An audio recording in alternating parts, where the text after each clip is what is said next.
Woman recovering from black mold in her apartment reveals her symptoms. The Independent. I have never experienced health issues like this before, TikToker says. Below are your comments. Some strains of mold, often found in water-damaged buildings, are neurotoxins. Most mold and mycotoxin illness goes undiagnosed, misdiagnosed. Chronic fatigue syndrome is now thought to be caused by mold and mycotoxins in one's home by doctors. Knowledge about this. The exhaustion is real. Mold is also inflammatory. If you have old injuries, they can be exacerbated. Mold and mycotoxins often cause chronic headaches and migraines, in addition to allergies. Mold, mycotoxins, endotoxins get into the bloodstream and brain. Mold spores can live in your sinuses. The human body is ideal for mold growth. Black mold is a misnomer. Various types of mold can be black in color. Some dangerous ones are white or other colors. Stachybotrys, the infamous black mold, is highly dangerous and can also be green in color.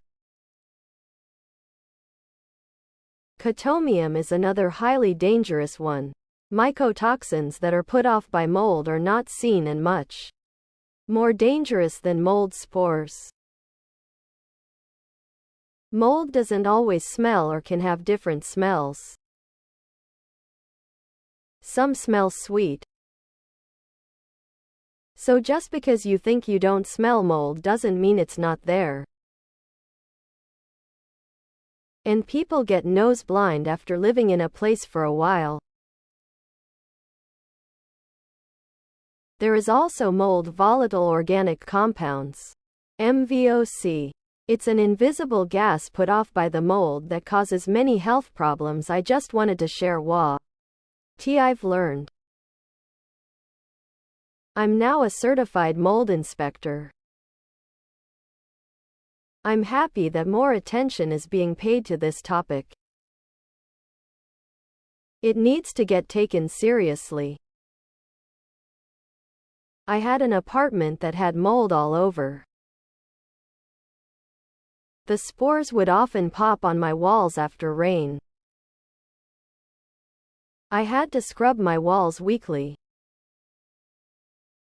I lived there for 8 months. The entire time I lived there, I was sick. Come to find out, I am allergic to mold, so it exacerbated my symptoms. When I moved out, my 8-month-long sickness suddenly disappeared.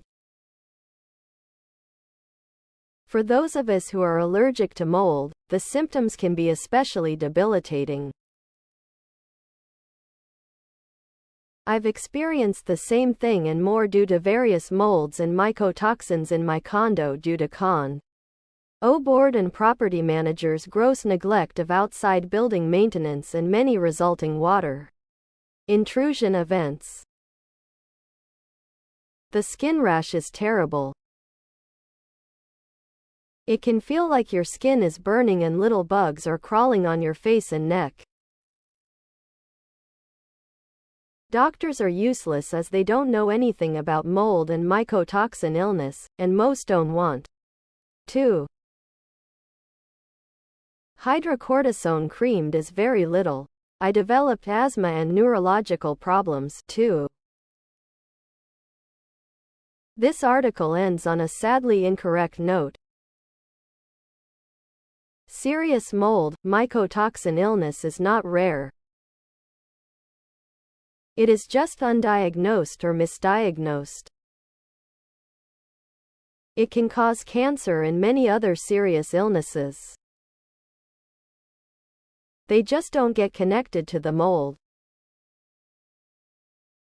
FYI. Most mold inspectors, especially in states that don't require licensing, are useless and don't why know what they are doing.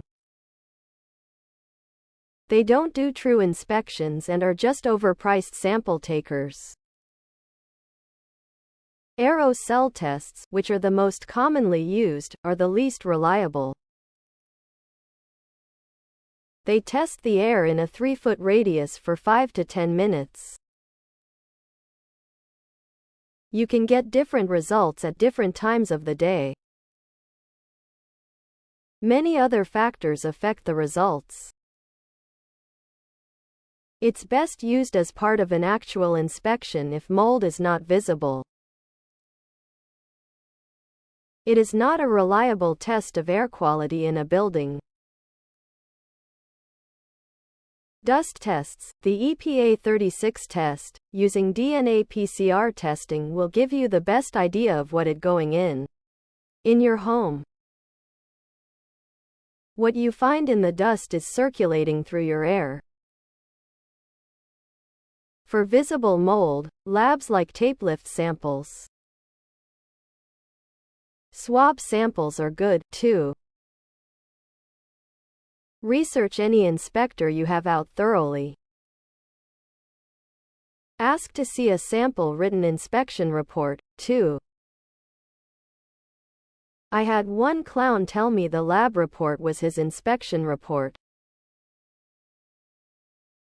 If you can afford it, an industrial hygienist is the best to hire. Especially if litigation will be involved. For mold illness, be evaluated by a toxicologist with expertise in mold and mycotoxin illness. I spent a few years in a subtropical country that is very hot and humid. There is mold everywhere, on the ground, on walls, on trees, etc. But nobody pays much attention to it.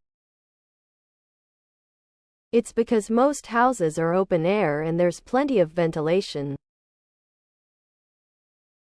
In the West, most houses are very sealed, so there's little ventilation with outside air. That's the real problem. Also, their walls are built with solid bricks or cement that can be easily scrubbed clean. In the U.S., most interior walls use drywall, a brittle material that absorbs and retains moisture. The mold will grow into the drywall and can't just be scrubbed off. My opinion is that drywall is a terrible material, but unfortunately it's used everywhere. Please subscribe to my channel. And if you like it, please thumbs up.